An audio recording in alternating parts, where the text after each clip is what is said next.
Commission दिख रहा है तुम लोग को यहाँ पे? कमीशन हाँ भैया। पढ़ो तो क्या लिखा हुआ है। बोल रहा है commission is the remuneration paid by the consignor to the consignee for the services rendered to the former. Former मतलब कौन? कंसाइनर। तो services rendered to the former मतलब कंसाइनर को जो सर्विस दे रहा है ना कंसाइनी, उसका माल बेच के, तो उसके बदले जो रेम्यूनरेशन दे रहा है कंसाइनर, उसी को बोलते हैं कमीशन। कोई प्रॉब्लम? नहीं भैया। Generally 3 types of commissions can be provided by the consignor to the consignee as per the agreement. कितना टाइप का कमीशन देता है कंसाइनर कंसाइनी को? 3 टाइप का। ईदर साइमल्टेनियसली और इन आइसोलेशन। मतलब क्या तो ये तीनों एक साथ दे रहा है, या कोई दो एक साथ दे रहा है, या फिर कोई सिंगल सिंगल कमीशन दिया जा रहा है। मतलब मिक्स करके भी हम कमीशन दे सकते हैं और तीनों में से कोई एक भी दे सकते हैं। कोई प्रॉब्लम है? नहीं भैया। नहीं भैया। अब देखिए 3 तरह का कमीशन क्या होता है। Ordinary commission, del credere commission, overriding commission. ठीक है, हाँ भैया। रीड कीजिए एक बार इसको, खुद से एक बार पढ़िए।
पढ़ लिए भैया।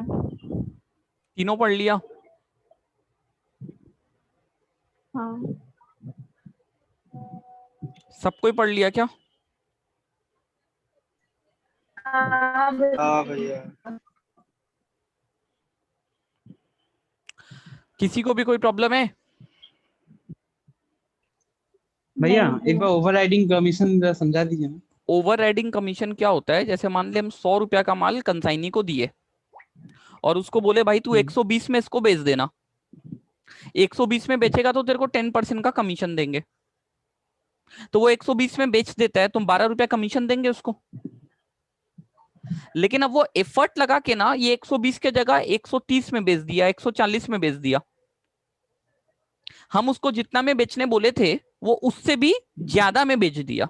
तो ये जो हम तो 120 में ही खुश थे, जो ज्यादा में बेचा है तो उसका मेहनत, उसका स्किल के कारण ज्यादा में बिक पाया है ना। तो ये जो ज्यादा अमाउंट में बेचा है ना, जो डिफरेंस वाला अमाउंट है, इसमें हम उसको हाई मार्जिन का कमीशन देंगे। अच्छा। हम बोलेंगे जो डिफरेंस का अमाउंट है, मान ले अगर वो मतलब 130 रुपया में बेचा, मतलब भैया वो 10 रुपए जो वो एक्स्ट्रा कमाया या 20 रुपए जो वो एक्स्ट्रा कमा के दिया है उसके ऊपर ना। हाँ 120 तक तो हम उसको नॉर्मल 10% दिए ही हैं।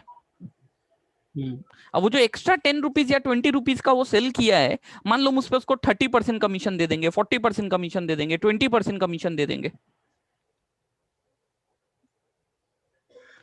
तो हम कंसाइनी को इनकरेज करते हैं कि भैया तुम जितना हाई प्राइस में बेच पाएगा तुम्हारा कमीशन उतना ज्यादा होगा। ठीक है, हम जितना में बिचवाना चाहते हैं इनवॉइस प्राइस तक ऑर्डिनरी कमीशन है, उसके बाद भी वो उससे भी ज्यादा में बेचता है तो जो एक्स्ट्रा कमीशन देते हैं दैट इज ओवरराइडिंग कमीशन। बोलो कोई प्रॉब्लम? नहीं भैया। नहीं भैया। आ रहा है, बात समझ में आ रहा है? हाँ।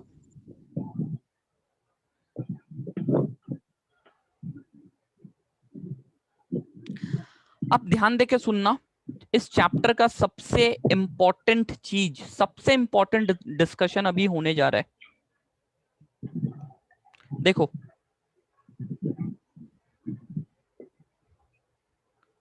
क्या लिखा हुआ है, loss of goods. Loss of goods. Loss of goods. Sir goods का नुकसान हो गया, बहुत सारे रीजन से गुड्स का नुकसान हो सकता है सर। डैमेज हो गया, डिटोरिएट हो गया, पड़ा पड़ा, एक्सीडेंट हो गया, फायर लग गया, बहुत सारे रीजन की वजह से गुड्स का लॉस हो सकता है। हाँ। अब ये गुड्स के लॉस को हम लोग दो तरीके से डिवाइड करते हैं, एक है नॉर्मल लॉस, एक क्या है नॉर्मल लॉस, नॉर्मल लॉस। और एक क्या है नॉर्मल एबनॉर्मल लॉस। लॉस जो होता है ना वो दो तरीके का होता है, normal loss and abnormal loss. पहले बात करते हैं कि नॉर्मल लॉस होता क्या है और एबनॉर्मल लॉस होता क्या है। नॉर्मल लॉस वो लॉस है जो हम पहले से एंटिसिपेट कर पाते हैं कि मेरा ये नुकसान तो होगा ही। समझ में आ रहा है? जो हमको पहले से पता होता है, दीज आर अनअवॉइडेबल लॉस, ये नुकसान तो होना है। हम लोग बेटर प्लानिंग करके इसको मिनिमाइज कर सकते हैं, लेकिन हम इसको अवॉइड ही नहीं कर सकते। और एबनॉर्मल लॉस वो लॉस है जो सडन हो जाता है, जो हमको पहले से पता नहीं रहता। जैसे तुम एक बात बताओ, तुम पढ़ाई करने के लिए बैठा, तुम 2 घंटा पढ़ाई करने के लिए बैठा, तो तुमको खुद पहले से ये बात पता, अगर हम 2 घंटा पढ़ने के लिए बैठेंगे तो पूरा इफेक्टिवली हम 2 घंटा पढ़ाई नहीं करेंगे, 5-10 मिनट 15 मिनट इधर उधर मेरा नुकसान होगा ही। बोलो हम लोगों का तो 2 घंटा में 15 मिनट पढ़ाई होता है, आप उल्टा बोल रहे हैं, एकदम सही बात है ना? तो सर जब हम कोई काम करने के लिए बैठे, जैसे हम 2 घंटा पढ़ने के लिए बैठे, तो हमको पता है सर 5-10 मिनट मेरा नुकसान इधर उधर होगा ही। हम उस 2 घंटा में ना इफेक्टिवली 1.25 घंटा ही पढ़ेंगे। हम बीच में 5 मिनट का ब्रेक लेंगे, हम पानी पिएंगे, हम ये करेंगे, हम वो करेंगे, 15 मिनट मेरा नुकसान होगा। तो उस 2 घंटे में जो 15 मिनट का नुकसान हुआ, नुकसान तो नुकसान ही है ना, बट वो नुकसान तुमको पहले से पता था,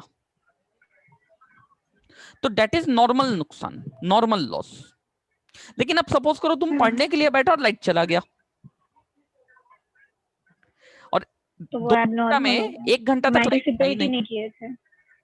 अब 2 घंटा में 1 घंटा तक लाइट नहीं था, तो जो लॉस सडन हो गया, जो लॉस सडन हो गया, Sudden जो हो तुम गया। पहले से एंटिसिपेट नहीं कर पाए, वैसे लॉस को एबनॉर्मल लॉस बोलते हैं। और पता है नॉर्मल लॉस और एबनॉर्मल लॉस का सबसे बड़ा डिस्टिंक्शन क्या है? नॉर्मल लॉस जो होते हैं ना वो रिकरिंग नेचर के होते हैं। कौन से नेचर के होते हैं? रिकरिंग। ये हर बार होंगे, बार बार होंगे, तुम जितना बार पढ़ने बैठेगा उतना बार वो 10-15 मिनट का नुकसान होगा तुम्हारा। लेकिन जो एबनॉर्मल लॉस होते हैं ना वो रिकरिंग नेचर के नहीं होते, ये कभी कभी होते हैं। तुम जितना बार पढ़ने बैठेगा उतना बार लाइट जाएगा क्या? तो जो नहीं। एबनॉर्मल लॉस होते हैं ना वो नॉन रिकरिंग नेचर के होते हैं, ऐसा बार बार नहीं होता। बट नॉर्मल लॉस जो है ना वो एक डेली का बात है, वो रिकरिंग नेचर का है, वो लॉस हमेशा होगा। समझ रहे हो बात? हाँ भैया। सबसे पहले नॉर्मल लॉस और एबनॉर्मल लॉस का मतलब समझ में आ रहा है क्या? अच्छा, जो नॉर्मल लॉस होता है ना वो अनअवॉइडेबल होता है, इसको तुम अवॉइड नहीं कर सकते, लेकिन जो एबनॉर्मल लॉस होता है ना उसको तुम अवॉइड कर सकते हो। These are avoidable loss. बोलो अब एबनॉर्मल लॉस को अवॉइड कैसे करेंगे? लाइट जा रहा है, तुम उसको अवॉइड कैसे करेंगे? लाइट जा रहा है, तुम पहले से जनरेटर का व्यवस्था करके रखो। सर गुड्स में आग लग गया, इंश्योरेंस करवा के रखो। तो सर नॉर्मल लॉस का भी तो इंश्योरेंस करवा के रख सकते हैं। नहीं सर, नॉर्मल लॉस का इंश्योरेंस नहीं होता है। जो इंश्योरेंस कंपनी है वो नॉर्मल लॉस का इंश्योरेंस नहीं करती है। जो चीज पहले से पता है कि नुकसान होने ही वाला है उसका इंश्योरेंस क्यों करेगी? वो लोग पागल थोड़ी है। नॉर्मल लॉस तो सबको पहले से पता है कि इतना ये नुकसान होगा। तो इंश्योरेंस कंपनी खाली कैसे लॉसेस का इंश्योरेंस करती है? Abnormal loss. जो लॉस हो भी सकता है, नहीं भी हो सकता है, जो सडन हो गया, तो वैसे लॉस को कंपेंसेट करने के लिए इंश्योरेंस कंपनी आपका इंश्योरेंस करेगी। जो लॉस पहले से पता है कि होना ही है और हमेशा होगा, तो उसके माथे पे लिखा हुआ थोड़ी है कुछ कि जबरदस्ती तुम्हारा इंश्योरेंस करेगा, तुमसे थोड़ा सा प्रीमियम लेगा और लॉस होगा तो तुमको कंपेंसेट करेगा। समझ रहे हो? हाँ। हाँ भैया। पहले नॉर्मल लॉस और एबनॉर्मल लॉस के बीच का मतलब को समझो कि नॉर्मल लॉस और एबनॉर्मल लॉस में डिफरेंस क्या है, वो होता क्या है। कोई प्रॉब्लम? नहीं। नहीं भैया। आ रहा है बात समझ में? हाँ। ओके।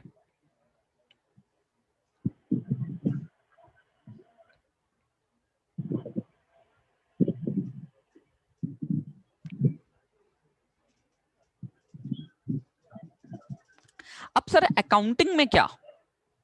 तो अकाउंटिंग से पहले ना वैल्यूएशन के बारे में बात करते हैं। मान लो तुम बाजार से 5 एप्पल खरीदे। कितना एप्पल खरीदे? 5। 20-20 रुपया करके। टोटल तुम्हारे घर से रुपया कितना गया?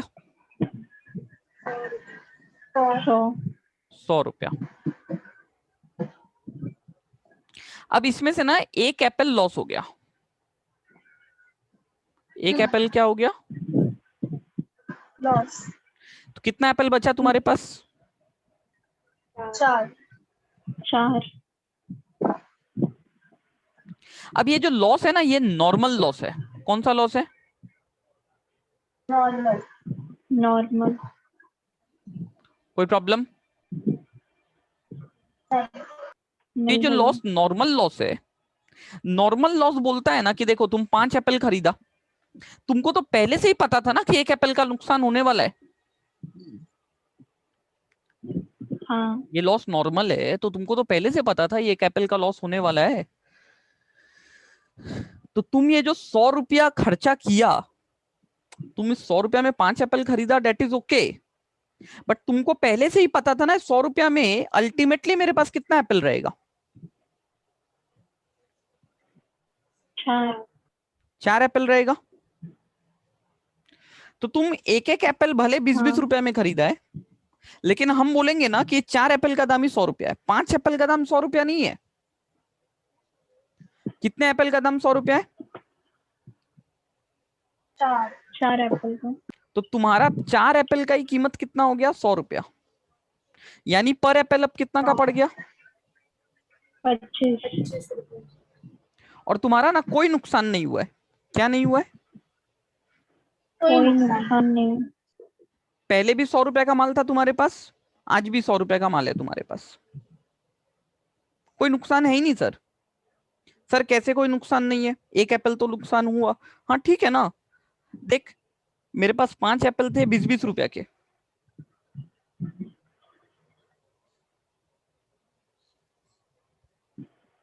थे ना?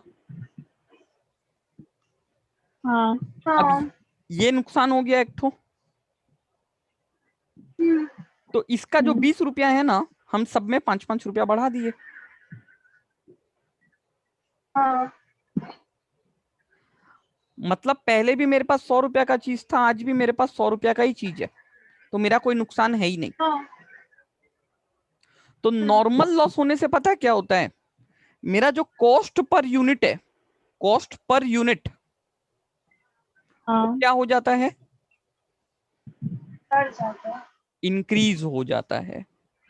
पहले जो एक एक एप्पल 20-20 रुपया का था, वही अब एक एक एप्पल 25-25 रुपया का है, और मेरा कोई नुकसान होता ही नहीं है। कोई मतलब हमको प्रॉब्लम? जो एक्चुअल वैल्यू मिलने वाला रहता है वही मिलता है हमको। हाँ, हम जो रिमेनिंग आइटम रहेगा, जो रिमेनिंग गुड्स रहेंगे, हम उसी गुड्स को उतना रुपए का बोल देंगे। हम्म। सबको ये बात समझ में आया क्या? हाँ भैया। जो भी लॉस क्या होगा है? उसको हम लोग रिकवर कर लेंगे, जो जितना गुड्स बचा हुआ है उससे, है ना? हाँ, वेरी गुड। जो सर लॉस हुआ है ना, उस लॉस को जो रिमेनिंग गुड यूनिट्स हैं, जो रिमेनिंग अच्छे वाले यूनिट हैं, कैसा पोका है? हैं पोका, तू तो चिंता है। ए भाई, सही सही सही सही सही। बीच में पोका कहाँ से लेकर आ गया तुम एप्पल और नॉर्मल लॉस में? सॉरी, मैं क्या नहीं किए। अच्छा सुनो, तो क्या बोल रहे हैं सर, 20 रुपया का जो मेरा नुकसान हुआ ना, वो नुकसान को जो रिमेनिंग गुड यूनिट्स हैं, वो रिमेनिंग गुड यूनिट्स उस नुकसान को एब्जॉर्व कर लेंगे अपने में, और मेरा कॉस्ट पर यूनिट इंक्रीज हो जाएगा, और मेरे ओवरऑल वैल्यूएशन में कोई डिफरेंस नहीं आएगा।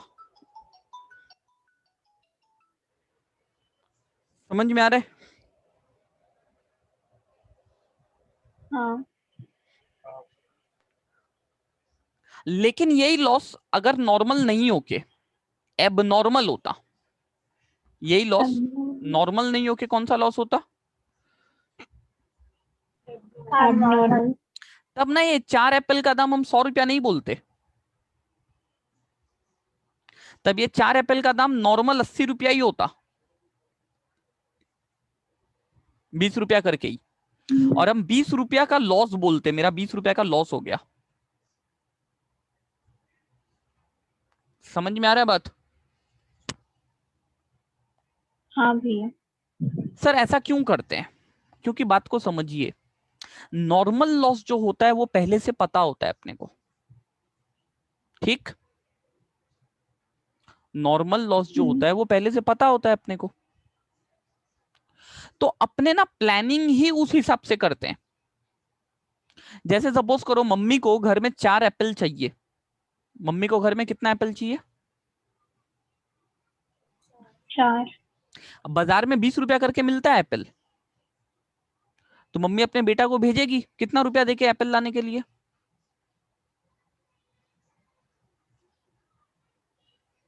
80। लेकिन अब बेटा बड़ा लायक बेटा है, मम्मी को बहुत अच्छे से पता है कि हम इसको 4 एप्पल अगर दे के भेजेंगे तो एक एप्पल रास्ते में गिराकर आएगा ही। अब मम्मी के पास कोई ऑप्शन नहीं है, समझ में आ रहा है, भेजना उसी को पड़ेगा। समझ रही हो रुचिका तुम?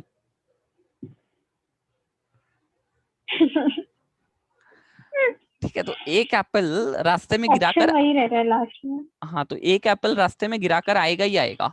और ये क्यों गिराकर आएगा? क्योंकि बेटा बहुत लायक है।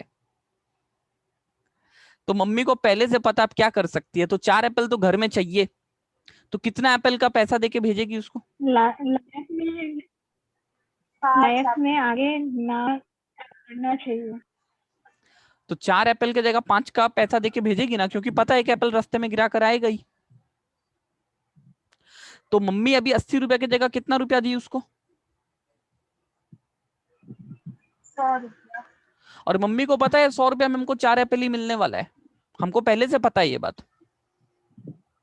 तो मेरे घर में तो एक एक एप्पल का कॉस्टिंग 25 रुपया करके पड़ गया ना। हाँ। और मम्मी अपने दिमाग में सोचेगी ही नहीं कुछ नुकसान हुआ है, हम तो पहले से प्रिपेयर्ड थे उसके लिए, नुकसान तो कुछ हुआ ही नहीं है। भैया मेरा 4 एप्पल का 100 रुपया लग गया दाम, बात खत्म, नुकसान कैसे हुआ मेरा? हम 25-25 रुपए में एक एप्पल खरीदें, प्रॉब्लम क्या है? जैसे जैसे सपोज करो अभी तो आम का सीजन आ रहा है, आम वाम मिलता है ना बाजार में, हाँ। तो बहुत लोग क्या करते हैं ना, जिनका थोड़ा बड़ा फैमिली होता है, वो लोग एक एक बार में ना पेटी पेटी आम खरीद लेते हैं।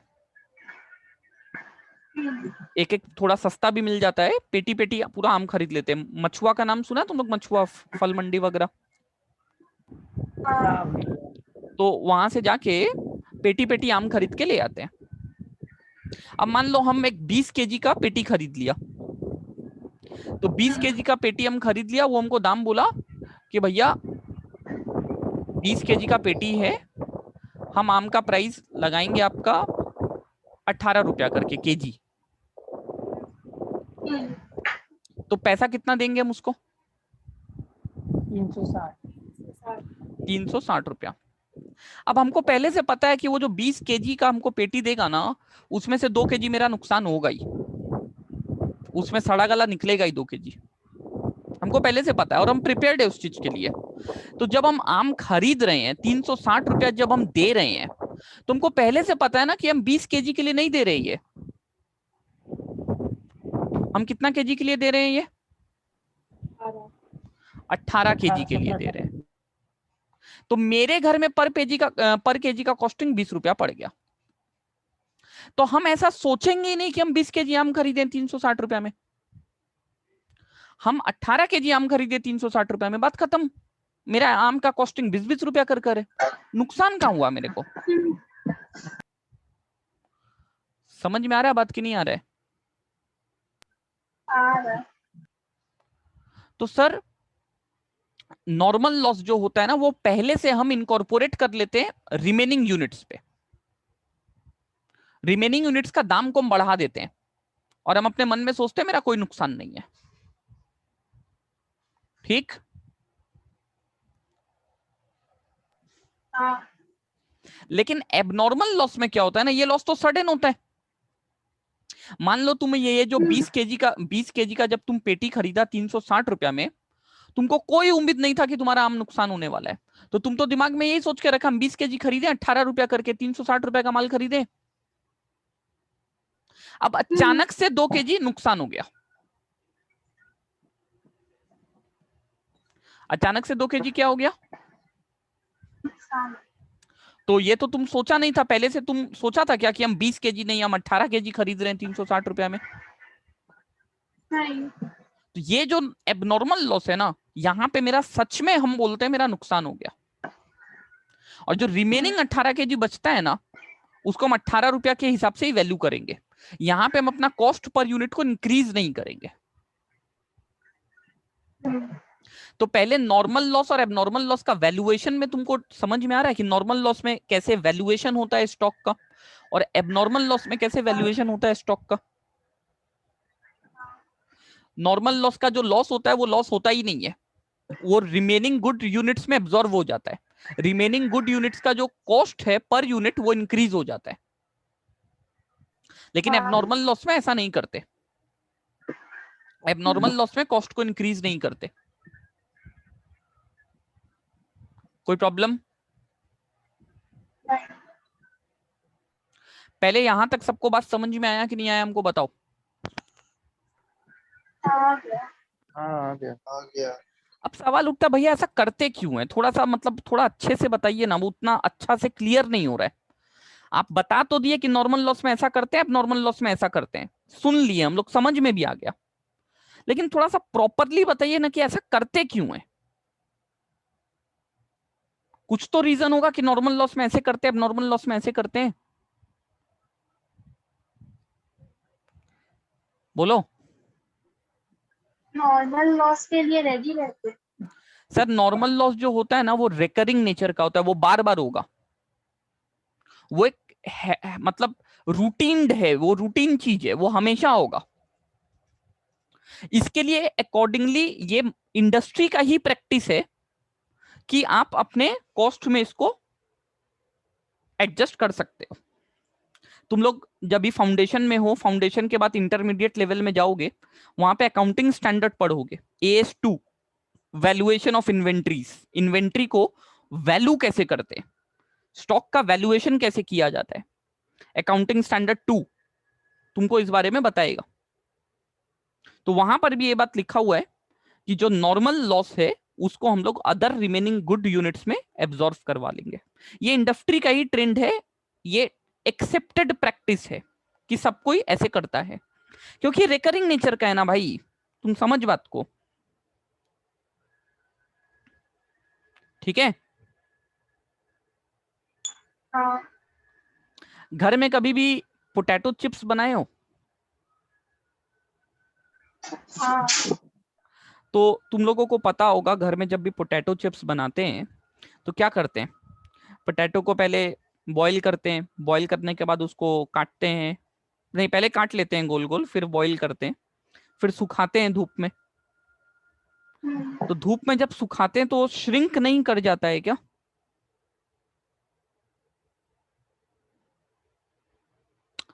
बोलो। हाँ तो मान लो तुम 10 केजी पोटैटो का चिप्स बनाए हो, धूप में सुखाए हो, तो जो चिप्स अल्टीमेटली मिलेगा तुमको धूप में पूरा सुखड़ने के बाद, वो 10 केजी मिलेगा क्या पूरा चिप्स? नहीं मान लो तुम 10 केजी जो चिप्स खरीदे थे वो एक एक केजी 10 केजी जो पोटैटो खरीदे थे वो 9 रुपया करके खरीदे थे, तो 10 केजी पोटैटो खरीदने का कितना रुपया लगा तुम्हारा? नहीं 90। 90 हाँ बट अल्टीमेटली जो चिप्स मिला ना वो 6 केजी ही मिला है। चिप्स का जो वजन है वो 6 केजी है भैया, 4 केजी कहाँ गया? धूप में उड़ गया, इवापोरेशन। हाँ साइंस में बचपन में नाम सुने हो कि नहीं इवापोरेशन के बारे में? हाँ सुने हाँ, तो वो धूप में उड़ गया 4 केजी, तो 6 केजी चिप्स मिला तुमको। तो ये बात तुमको पहले से पता था कि नहीं पता था कि अगर हम 10 केजी पोटैटो पता था का चिप्स बनाएंगे तो अल्टीमेटली 6 केजी चिप्स ही मिलेगा हमको? तो तुम ये जो 90 रुपया खर्चा किया, ये तो अल्टीमेटली 6 केजी चिप्स के लिए ही खर्चा किया है ना। हाँ तो तुम्हारा पर केजी चिप्स का कॉस्ट कितना रुपया हो गया? 15। तो तुम्हारा नुकसान कहाँ हुआ? 4 केजी पोटैटो लॉस हो गया, हो जाने दो भैया, मेरे पास 6 केजी चिप्स पड़ा हुआ है 15-15 रुपया करके, 90 रुपया का ही माल पड़ा हुआ है, 90 रुपया था, 90 रुपया का ही आज भी है, क्वांटिटी ना कम हो गया, हो जाने दो।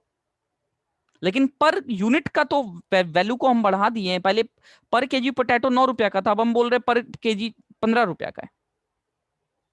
क्वांटिटी का लॉस हुआ है, होने दो ना, क्या दिक्कत है? वैल्यू का तो लॉस नहीं हुआ। पहले भी 90 का माल था, आज भी 90 का माल है।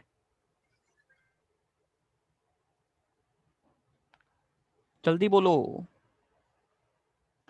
हाँ कोई भी प्रॉब्लम है किसी को?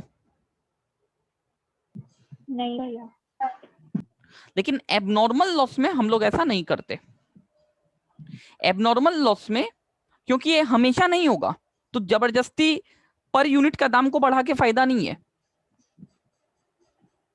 अगर हम पर यूनिट का दाम को बढ़ा देना तो ये प्रॉपर सही चीज रिफ्लेक्ट नहीं करेगा मेरे फाइनेंशियल स्टेटमेंट के बारे में। जैसे सपोज कर ज्वेलरी होता है ना, ज्वेलरी, हाँ तुम मान ले एक ज्वेलरी दुकान में गया, तुम ज्वेलरी दुकान में गया और मान ले तुम वहां पे सोना का 3 सेट खरीदा 3-3 लाख रुपया देके। टोटल कितना रुपए का ज्वेलरी खरीदा है? 9 लाख 9 लाख। अब क्या हुआ ना, रास्ते में एक सेट चोरी हो गया, चोर था वो चोरी कर लिया, तो तुम पहले से सोचा था क्या कि 3 सेट हम खरीदेंगे, एक सेट तो चोरी होगा ही? 2 सेट बचा ना अब तुम्हारे पास। अब तुम बोलेगा कोई दिक्कत नहीं है, एक एक सेट 4.5 लाख का है, क्या दिक्कत है? तो तुम जो एक एक सेट 4.5 लाख का बोल दे रहा है, तुम बोल रहा है कोई दिक्कत नहीं है, पहले भी मेरे पास 9 लाख का माल था, आज भी मेरे पास 9 लाख का माल है। तुम बोलने के लिए तो बोल दिया, तो क्या वो जो तुम एक एक सेट 4.5 लाख का बोल रहा है, ये क्या तुम्हारे फाइनेंशियल स्टेटमेंट में अगर तुम दिखाएगा कि मेरे पास अब 2 सेट ही पड़ा है, 4.5 लाख करके पड़ा है, तो ये क्या सही पोजीशन, सही चीज रिफ्लेक्ट, ऐसा चीज रिफ्लेक्ट कर रहा है जो इंडस्ट्री मान ले, सब कोई मान ले इस चीज को। नहीं। यही चीज अगर नॉर्मल होता ना तो सारा दुनिया मानता, क्योंकि सारा दुनिया भी वैसे ही करता जैसे तुम बोल रहे। एबनॉर्मल चीज सर तुम्हारे साथ होता है, सबके साथ नहीं होता, बात को समझो। आग तुम्हारे बिजनेस में लगा है तो क्या सारा दुनिया का बिजनेस में लग जाएगा? नहीं। सर हम जब पढ़ने बैठते हैं 2 घंटा, तो जितना भी स्टूडेंट है सबका नुकसान होता है थोड़ा थोड़ा। किसी का 5 मिनट होता है, किसी का 10 मिनट होता है, किसी का 15 मिनट होता है, वो बात अलग है। अरे बीच में पानी पीने तो सबको ही उठेगा, वॉशरूम जाने तो सबको ही उठेगा, 2-3 मिनट का ब्रेक तो सबको ही लेगा। किसी का थोड़ा ज्यादा होगा, किसी का कम होगा, वो बात का बात है। लेकिन तुम पढ़ने बैठा है, तुम्हारे घर में लाइट चला गया तो जितना स्टूडेंट है सबके घर में लाइट चला जाएगा क्या?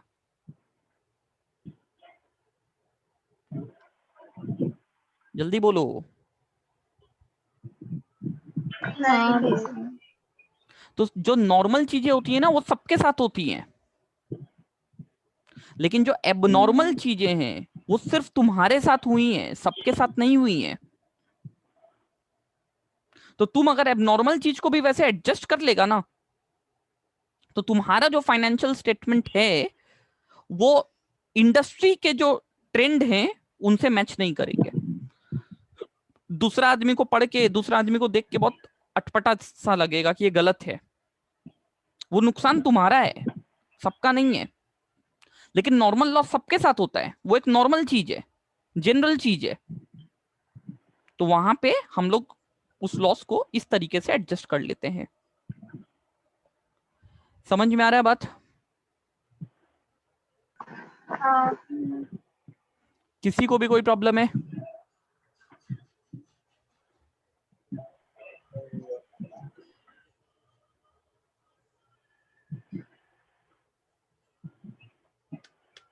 बोलो। नहीं है। आगे बढ़े। हाँ।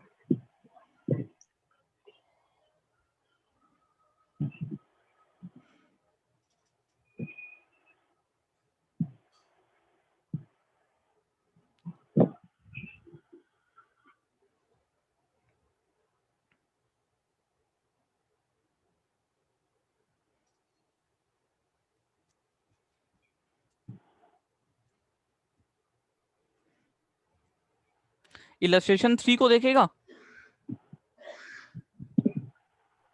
हाँ। अभी हम लोग इलस्ट्रेशन 3 को सॉल्व करेंगे, ठीक है?